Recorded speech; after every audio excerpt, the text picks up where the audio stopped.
Olá, tudo bem com vocês? Espero que sim, sejam todos muito bem-vindos aqui ao nosso canal Transcendência.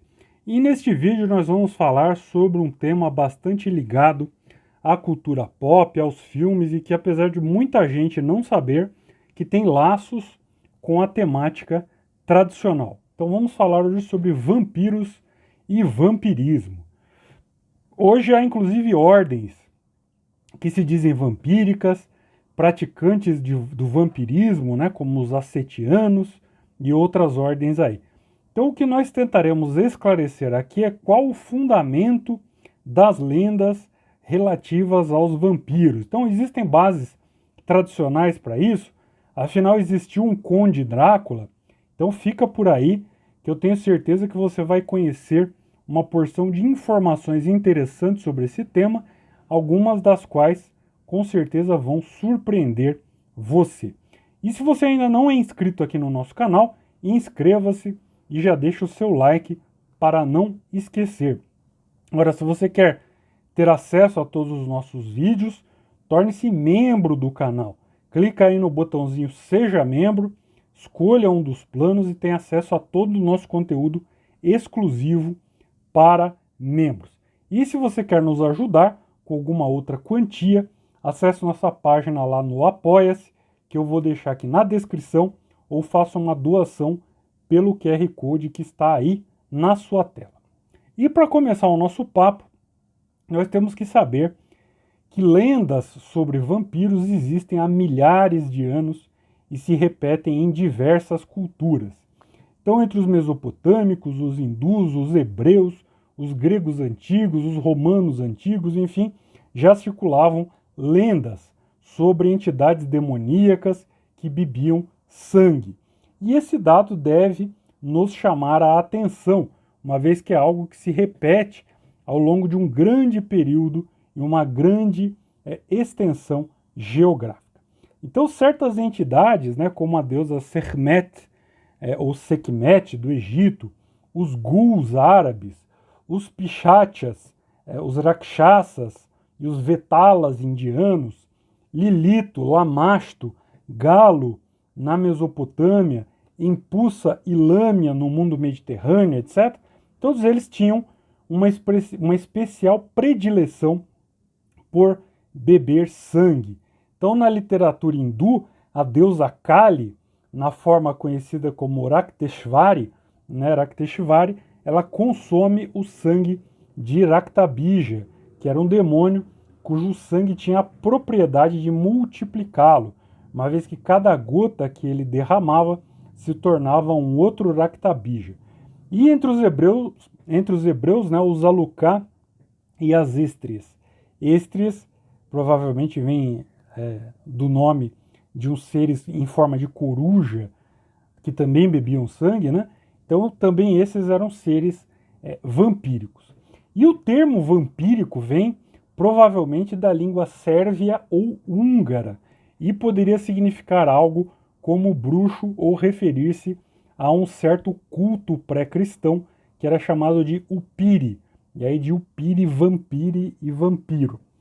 Como já deve ter ficado claro para você, a ideia de vampiro como um ser não humano que se alimenta de sangue, ele é bem anterior aos contos de terror da era vitoriana, como o famoso conto Drácula, do Bram Stoker. Aliás, falando em Drácula, ele também não é a origem, né, dos contos sobre vampiros. Esses contos eles são muito anteriores ao Drácula. Hoje o nome Drácula é automaticamente associado a vampirismo. Então vamos entender direito de onde que saiu essa história. O nome Drácula vem do romeno Draculeste, né, que era uma das linhagens de voivodas ou príncipes lá da casa de Bassarab, na Romênia.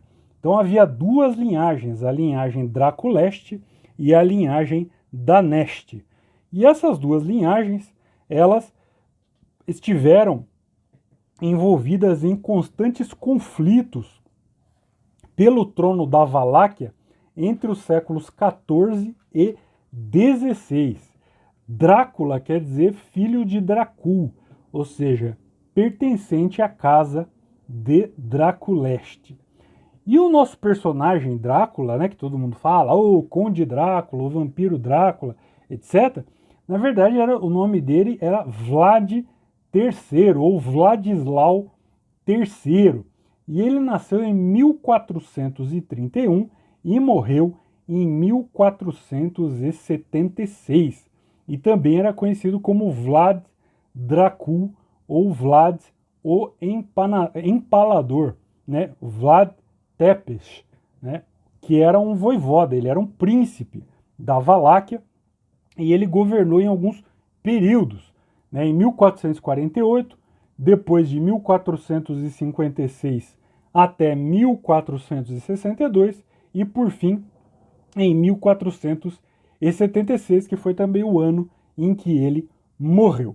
E ele era o segundo filho do Vlad III, aliás, do Vlad II, ele era o Vlad III, ele era o segundo filho do Vlad II, que foi um voivoda da Valáquia, né, de 1436 a 1442 e de 1443 até 1447. Essas datas quebradas, né, revelam justamente interrupções no reinado por conta das guerras internas, por conta de outras pessoas assumirem. Enfim, você vai entender mais ou menos como é que era o ambiente de governo lá na Valáquia nesta época. Então o Vlad III, não, nosso personagem, e o seu irmão mais novo, o Radu, eles foram reféns do Império Otomano, do Império Turco, em 1442. Na verdade, eles foram tomados como reféns como garantia da lealdade do seu pai, o Vlad II.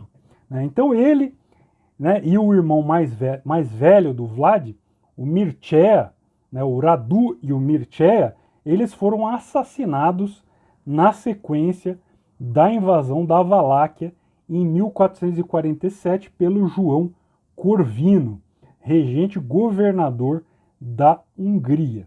E o Corvino ele nomeou como novo voivoda da Valáquia o primo em segundo grau do Vlad, o Ladislau II.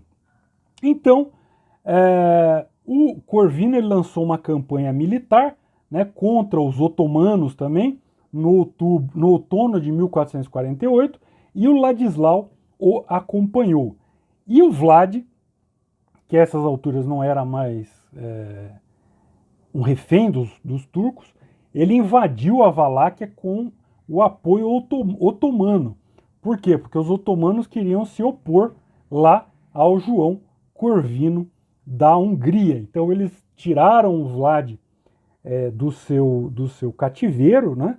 Óbvio que não era um cativeiro propriamente, ele era tratado com todas as mordomias, mas eles tiraram ele dessa hospedagem forçada e se juntaram a ele para combater o João Corvino.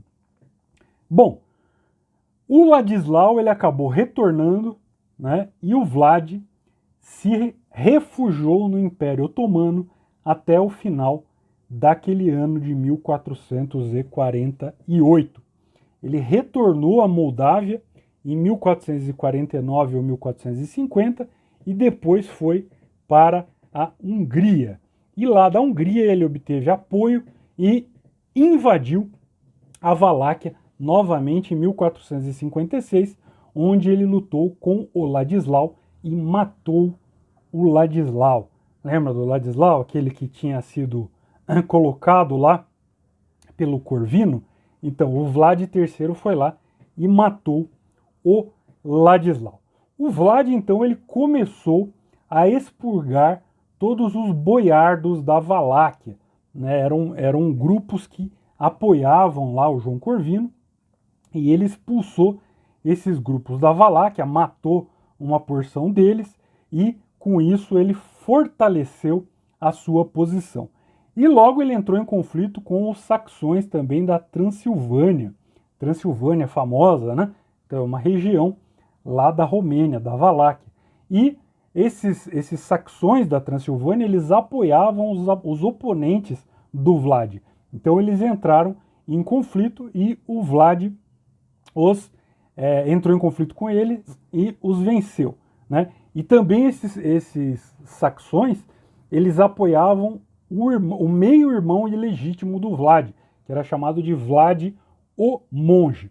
E o Vlad III, ele atacou e saqueou as vilas saxãs, levando cativos para a Valáquia, onde se deu lá o começo das cenas que eram consideradas as mais aterrorizantes das punições que o Vlad III impunha aos seus inimigos. Ou seja, ele pegou esses cativos das vilas saxãs e os empalou. Ou seja, ele colocava estacas finas e jogava o sujeito lá de cima, né? Geralmente pelo ânus, e ele ia descendo e sendo empalado até que a estaca saísse pela boca, né? Então os órgãos internos iam escorrendo por essas estacas, né? Bom, depois desse massacre, né, a paz ela foi restaurada na região lá em 1460. Só que aí o sultão otomano, o Mohammad II, chamado de O Conquistador, ele ordenou ao Vlad que lhe pagasse tributos. Então ele enviou emissários lá para o Vlad III e pediu que o Vlad pagasse tributos. Só que o Vlad simplesmente empalou os emissários do sultão.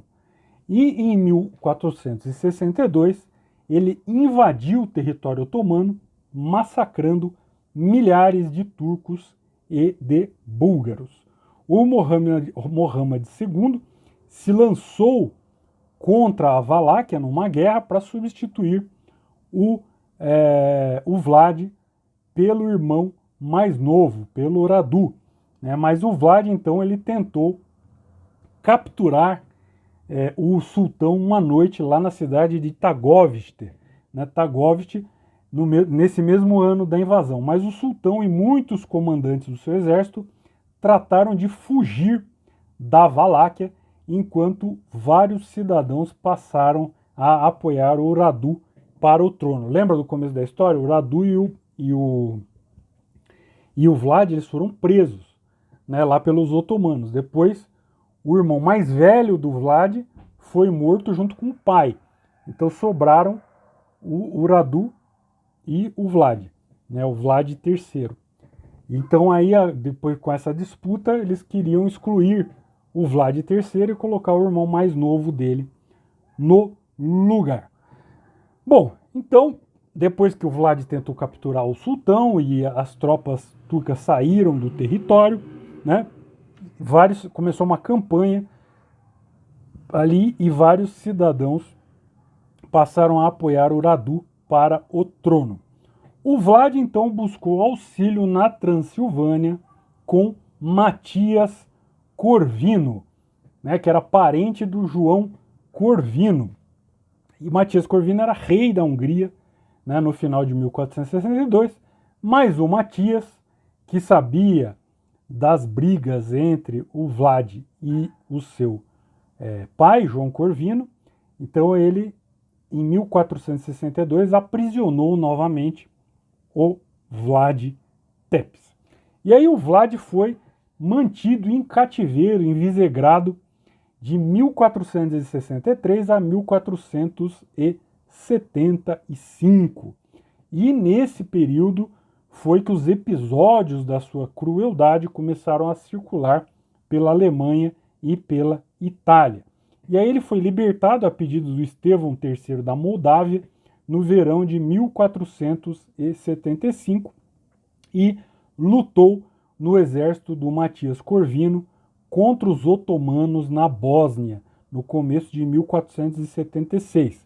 E aí tropas húngaras e búlgaras o auxiliaram a forçar Bassarab Laiota, que tirou o Radu do poder, que era o irmão mais novo do Vlad, né, a fugir da Valáquia em novembro. E aí o Bassarab ainda retornaria com o apoio otomano antes do final do ano, mas ele foi assassinado por Vlad em janeiro de 1477. E nessa época, livros descrevendo os atos cruéis do Vlad se tornaram famosos em todos os territórios de fala germânica. E histórias populares sugerem que o Vlad somente era capaz de fortalecer o seu governo através de brutais punições a inimigos, né, e uma visão semelhante sobre ele foi adotada por historiadores romenos do século XIX. E justamente a sua fama de crueldade e brutalidade serviu de inspiração para o famoso livro do Bram Stoker, que eu já citei, que foi lançado em 1897, o livro Drácula. Bom, agora vamos, né, essa é a história, estou tentando resumir aqui de uma forma bem rápida, né, talvez fique um pouco confuso, porque são muitos personagens envolvidos, né, muitas facções diferentes envolvidas, mas enfim, eu estou tentando resumir aqui ao máximo. Historicamente, o Vlad, dentro da Romênia, ele é lembrado por sua luta contra o expansionismo do Islã na Europa Oriental. Então ele é lembrado como um herói da Igreja Ortodoxa, mesmo tendo sido marcado pela crueldade para com os inimigos. Então, mesmo com a fama brutal que acompanha o seu nome, ele é ainda considerado um herói nacional na Romênia e na Moldávia. Ele construiu lá diversos mosteiros, né, em seu reinado, mas morreu tentando reconquistar o trono da Valáquia 2 anos depois de ter sido liberto do cativeiro húngaro. Então vejam só que ironia, ele lutou a vida inteira pelo cristianismo, ele fundou mosteiros, o seu nome é considerado como um patrono do cristianismo ortodoxo na Romênia, mas graças a um romance do século XIX, ele transformou-se em um morto-vivo demoníaco que teria medo de cruz e de tudo o que fosse cristão, né? Nada mais distante da realidade. Já em relação à crueldade alegada sobre o Vlad III, nós devemos lembrar que os métodos usados pelos seus inimigos não ficavam atrás.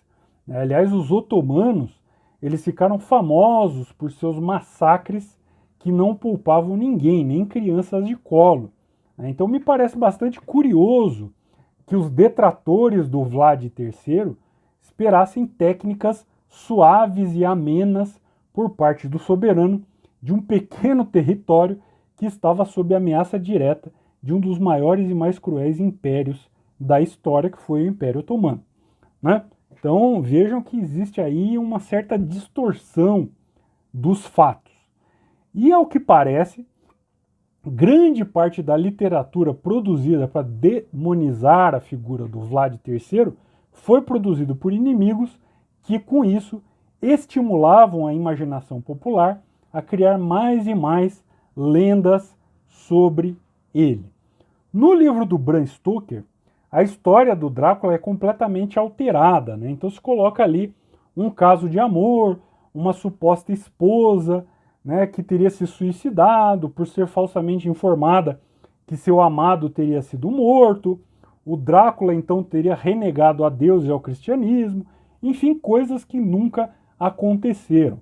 Aliás, ficam bastante claras ali as ideias reencarnacionistas do Stoker, ao deixar bem sugerido que a esposa do Jonathan, né, o personagem principal lá da história, que é aprisionado pelo Drácula no castelo, então que essa esposa, a tal da Mina, seria a reencarnação da esposa suicida do Drácula. Aliás, Drácula não era conde, né? Como eu já disse, ele era um príncipe, ele era um voivoda, então ele foi, além de tudo, rebaixado em seu título de nobreza.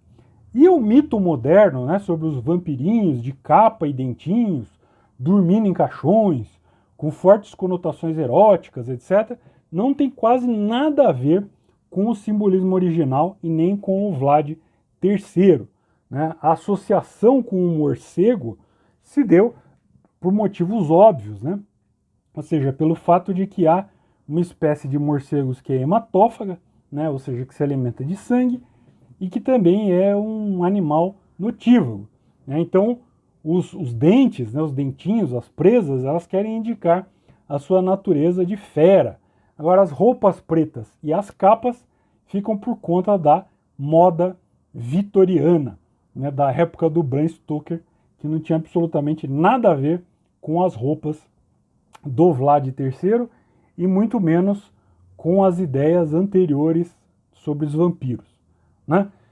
Aliás, outro ponto a se destacar é que o vampiro ele é visto como contagioso, ou seja, ele se transforma e ele transforma outros em vampiros ao mordê-los. Então há também aí uma série de conotações envolvidas nessa ideia do contágio, né? Aliás, há uma parafilia, né, um desvio psicológico que é chamado de hematofilia, né, onde o indivíduo ele apresenta uma obsessão de sugar o sangue do seu parceiro, né, uma forma de sadismo. E isso pode ter a ver aí com o imenso apelo envolvido nas caracterizações vampirescas modernas, né? Então se fala, aquela mulher fatal é vista como, aquela lá é uma vamp, né, alguma coisa do tipo. Inclusive, isso aí tem a ver com todo um mercado gótico de acessórios e etc. Bom, eu não vou me estender mais nesses detalhes históricos, vou passar a falar sobre o simbolismo envolvido no mito dos vampiros. Você gosta de entender sobre símbolos e alegorias? Então se inscreva na Escola da Tradição Primordial. Lá você terá acesso a cursos completos e a muito material inédito.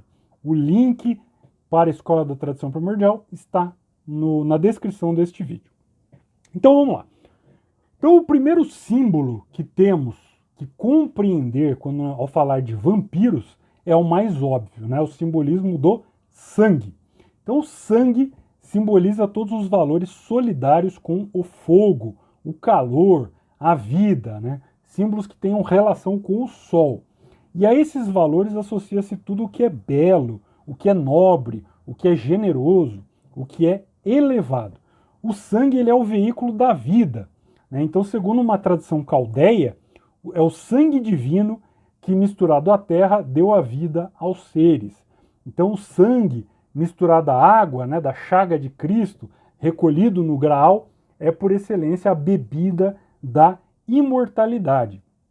Então, o sangue ele é considerado por certos povos como o veículo da alma, né, o que explicaria os ritos dos sacrifícios durante os quais se tomavam todo o cuidado para que o sangue da vítima não se derramasse no chão. E, por outro lado, derramar o sangue das vítimas sobre as demais oferendas ou sobre alguém é tornar tais coisas sagradas através de um sangue consagrado a uma divindade. E o sangue simboliza também a comunhão, o laço que une dois ou mais seres. Daí se fala também em vínculo de sangue ou de importância aos vínculos de sangue familiares, por exemplo, né? No tantrismo, certas divindades elas são representadas com um vaso feito de um crânio humano cheio de sangue ou de carne crua. Tal vaso ele é chamado de kapala, e quando ele está cheio de sangue, ele é chamado de asrkapala, né? E quando tem carne é o mamsa kapala. E divindades como a Tinamasta e a Vajrayogini, elas são representadas bebendo o sangue de um kapala.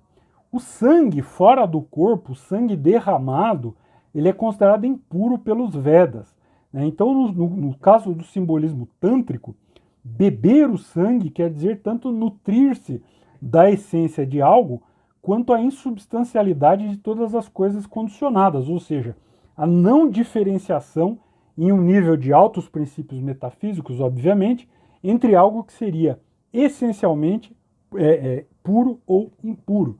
Ou seja, em sua essência, todas as coisas condicionadas elas são insubstanciais, ou seja, elas não são nem puras e nem impuras. Então, tomar algo impuro teria esse sentido.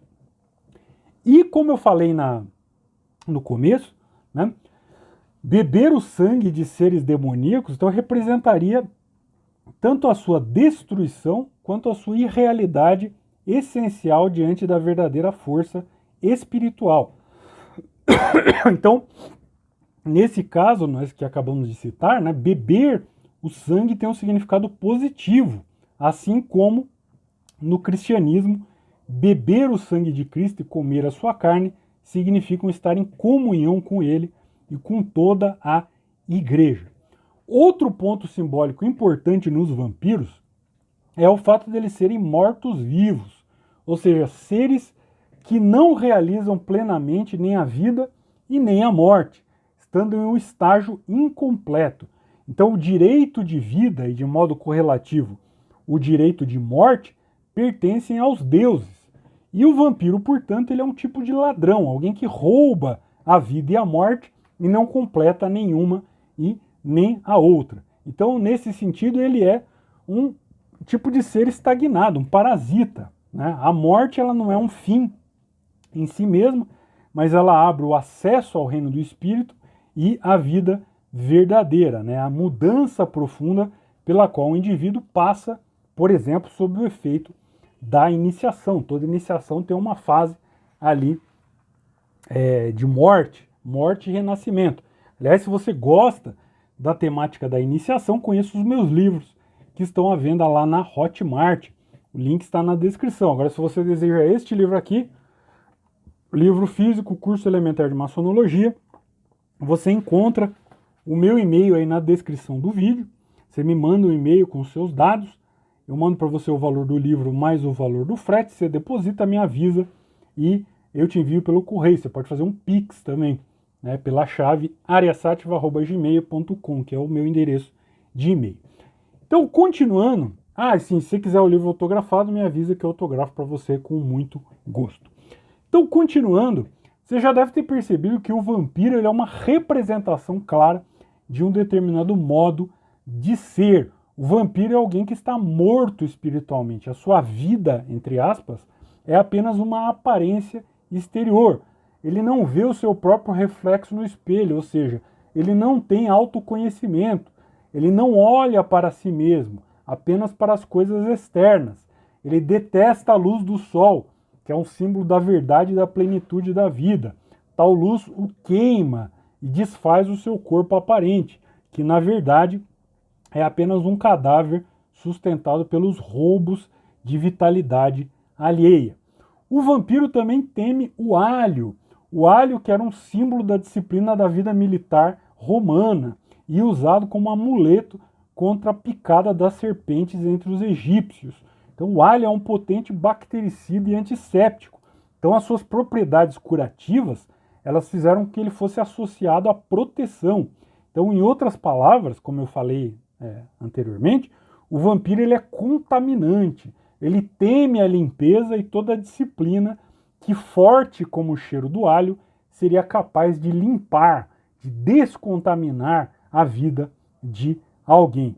E como eu já disse também, o vampiro é um ladrão, ou seja, ele precisa roubar a vitalidade dos outros, as ideias dos outros, a alegria dos outros, a vida dos outros, né, representada pelo sangue, para que ele consiga manter a sua falsa aparência de vida. Então, para isso, ele precisa mentir e precisa se esconder, e por isso que ele aprecia o escuro, as câmaras subterrâneas, e só se mostra a sombra, né? Então, o vampiro, apesar dos seus pretensos poderes, ele é frágil, né? Ele transforma-se em animais irracionais, o que representa a sua própria bestialidade, a sua irracionalidade e o fato dele ser arrastado pelos instintos. Então a mera visão de coisas sagradas, a luz do sol, a água, a estaca no coração, que representa a força penetrante da verdade no centro do seu ser, né, representada pelo coração,